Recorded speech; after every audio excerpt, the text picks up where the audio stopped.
اگلی دعا پہ، اور وہ کیا ہے کہ برا خواب آئے یا اچانک آنکھ کھل جائے تو کیا کرے؟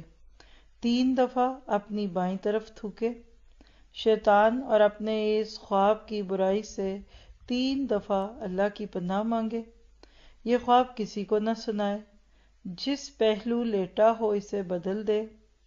اگر چاہے تو اٹھ کر نماز پڑھے یعنی 2 نفل پڑھ لے، اور یہ روایت صحیح مسلم کی ہے 2263۔ اور اسی طرح سے جو شخص رات کو کسی وقت بیدار ہو کر یہ کلمات کہے تو اسے بخش دیا جاتا ہے، اگر کوئی دعا کرے تو وہ قبول ہوتی ہے، اور اگر وضو کر کے نماز پڑھے تو اس کی نماز قبول ہوتی ہے، مراد ادھر بھی نفل ہے۔ اور دعا کیا ہے؟ یعنی اب آپ دیکھیے کہ اکثر لوگ یہ سوال کرتے ہیں نا، برا خواب دیکھ لیا جائے تو کیا کرے؟ تو یہ دعا پڑھیے، لا الہ الا اللہ وحدہ لا شریک لہ لہ الملک ولہ الحمد وہو علی کل شیء قدیر، سبحان اللہ والحمد للہ ولا الہ الا اللہ واللہ اکبر ولا حول ولا قوۃ الا باللہ العلی العظیم،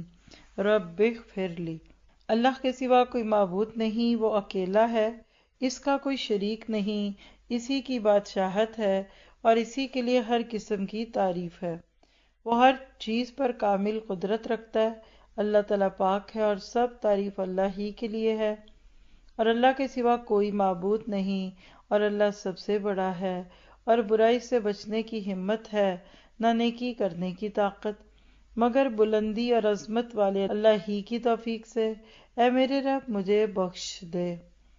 یعنی کیسے انسان تڑپتا ہے کہ اللہ بس مجھے اپنی بخشش کی فکر ہے،